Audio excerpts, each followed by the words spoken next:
Hello, hello, hello, and welcome to my kitchen. My name is Beverly Lucas, and I am the host of For the Love of Cooking Fridays. What do I do on Fridays? I try to show you how to create a meal from your own kitchen that is always better than the restaurant. Always better than the restaurant. And there is nothing more satisfying than to create your own meal to your own palate that you could feed to your friends, that you could feed to your family, that you could feed to your children, that you could feed to your spouse. So today I'm making something. It has very few ingredients, but I will tell you it is very time consuming. It's time consuming in that it is French onion soup, and we are making it fresh from the onions. So we're making the classic French onion soup. And what takes a long time is for the onions to caramelize. And sometimes when I make this dish, I caramelize the onions and then I put them into the crock pot and I let them like cook for on slow for about 8 hours. But I'm not going to do that today. Today we are going to just take the time and I'm going to show you step by step how to make French onion soup.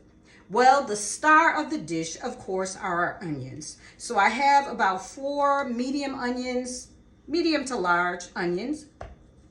And what I've done is I have left them in the refrigerator for 24 hours. So why did I do that? I do that because there's a sulfuric gas that's released from the onions that causes your eyes to water. So ever since I was a little girl, I never had that problem. I could always just cut onions.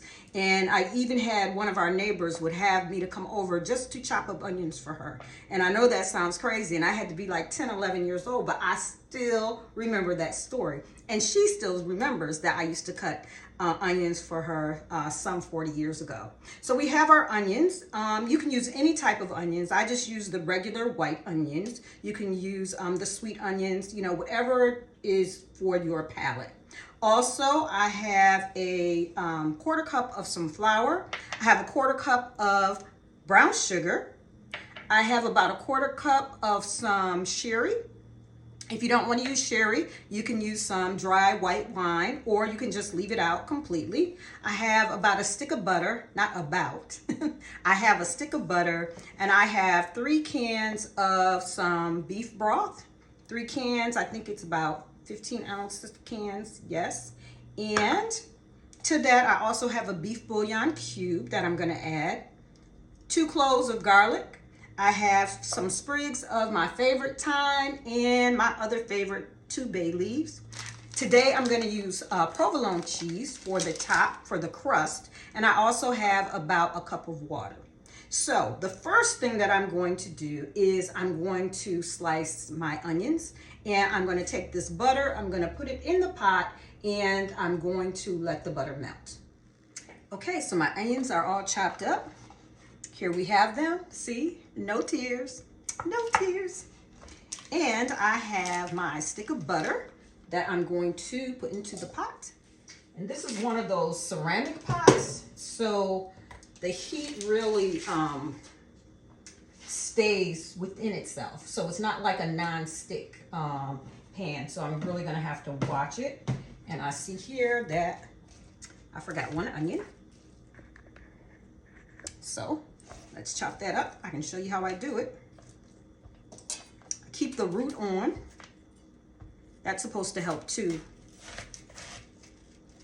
with the release of that sulfuric gas. And I just cut them into slivers. Just like that. Throw that part away. So now, because I didn't use gloves, so I have the scent now of the onions on my fingers. So what I do is I have two options. I can take some lemon, which is what I usually do, and I can just rub lemon and just use it kind of as a wash for my fingers, and it gets the scent out. And then I have this bar that one of my friends sent me from Buffalo. I don't know actually what it's made of, but it's like this metal bar, and you just wash your hands with it, and it takes away any scent. So fish, onions, it takes care of all of that. And that was a gift for me. Okay, you can see the butter is almost melted, so I'm going to add the onions little by little.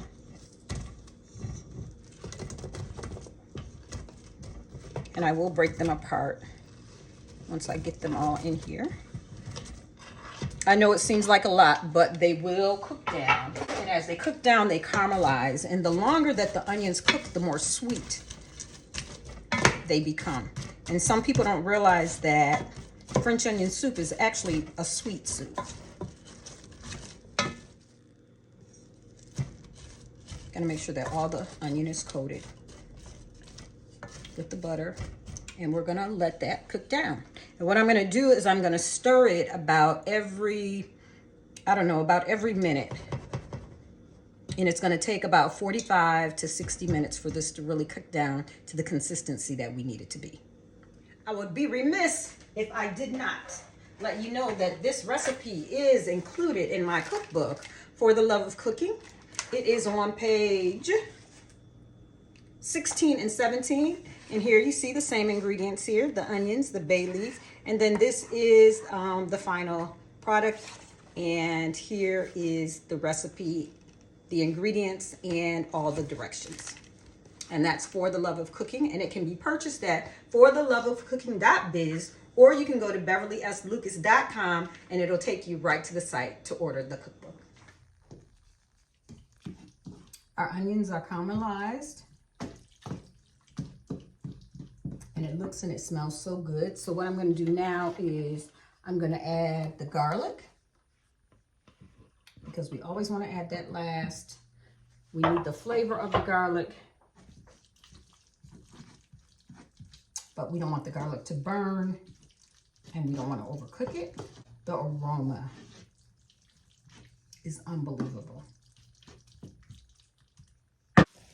Okay, it's looking good. Garlic, I can smell it. So we are going to go ahead and add our 1/4 cup of flour.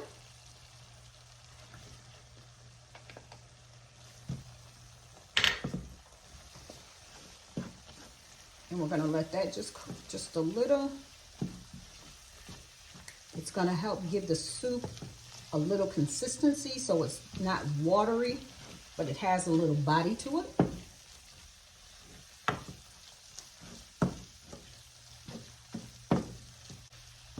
This dish is time consuming, but when I tell you it is well worth it, it is well worth it. To this, I'm gonna add a 1/4 cup of sherry. As if it couldn't get any better.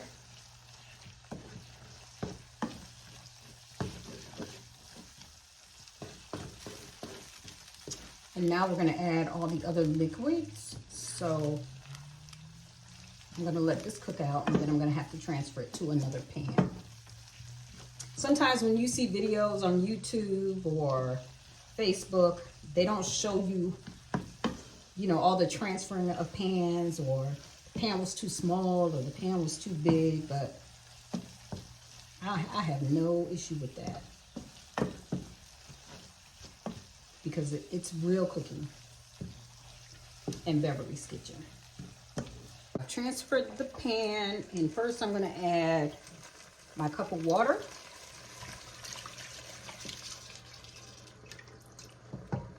And then I'm gonna add my 3 cans of beef stock.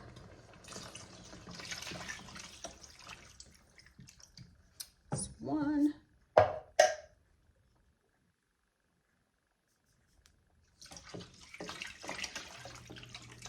2.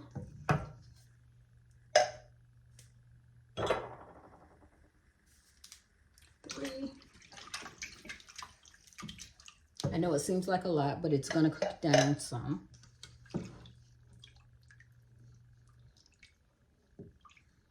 Okay, and also I want to add in my beef bouillon cube and my sprigs of thyme and my 2 bay leaves.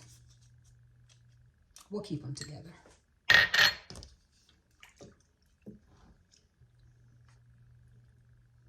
And we're just gonna turn this down to low. And we're gonna let it simmer for about an hour. And I'll be checking on it and tasting it so that I can make any adjustments in the sugar and the salt. We haven't put any pepper in here, so let me do that now.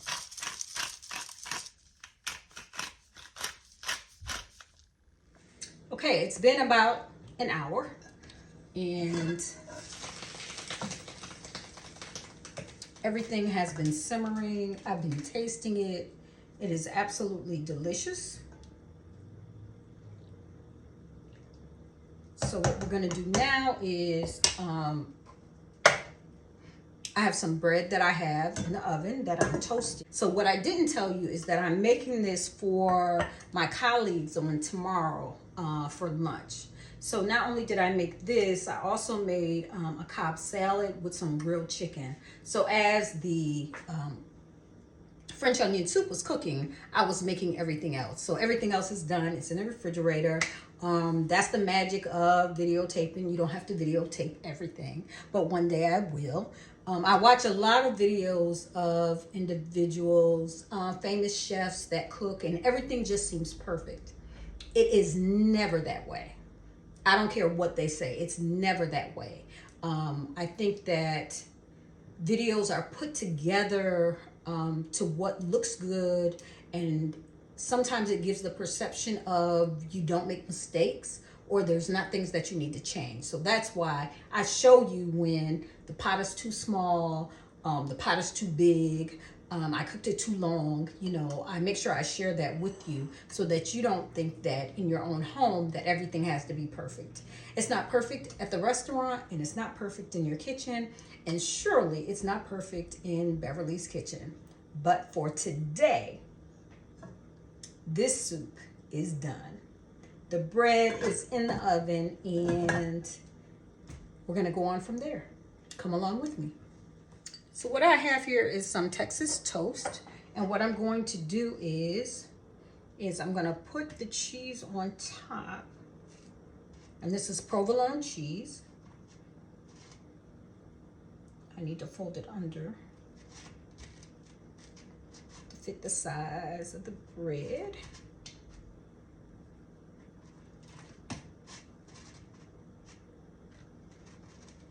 On both sides. So it looks like that.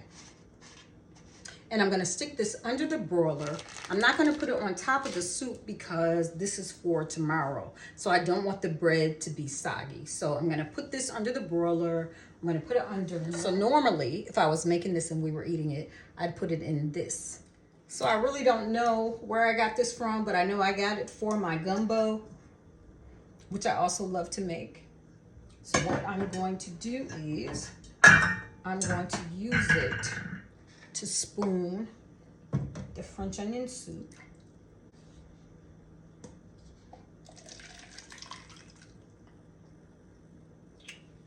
One scoop.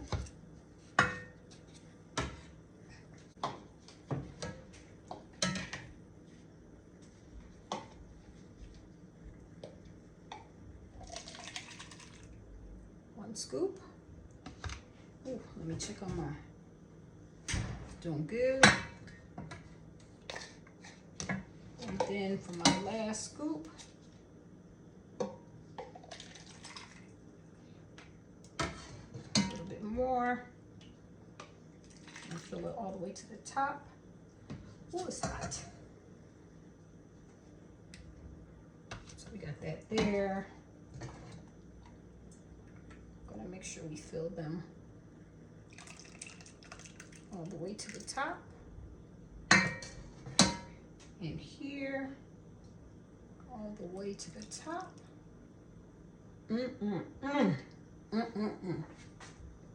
Okay, so I have the bread and the cheese broiling, but we're gonna add extra cheese. So I'm gonna put on top of each of these a slice of provolone cheese. Then we're gonna put the tops on.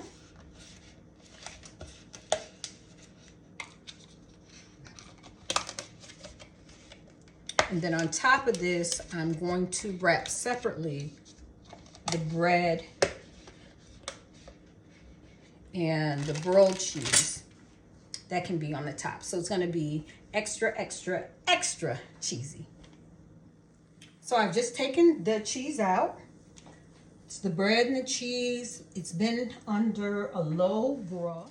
What I'm gonna do is I'm gonna wrap each slice of bread and the cheese, and I'm gonna set it on top of these. So tomorrow when we have lunch, all they have to do is just open this up. We already have a layer of cheese there, and then they can put this on top, and it will be absolutely delicious. Absolutely. I mean, look at that. Woo, hot.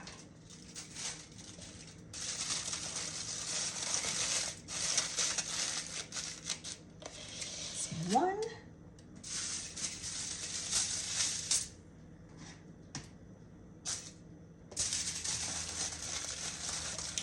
Two. And three.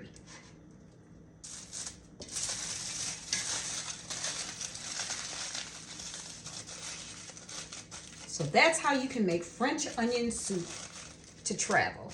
So I am going to put this in the refrigerator, and I'm going to take it out in the morning, and I'm going to pack it all up and take it to work along with the Cobb salad that I made. I mean, they are going to absolutely just love it. So that is why I love to do what I do, because people love food, and I love food, and I love creating food, and I love to watch people eat the food that I create. So I'm in the kitchen because the kitchen is the place that I love to be.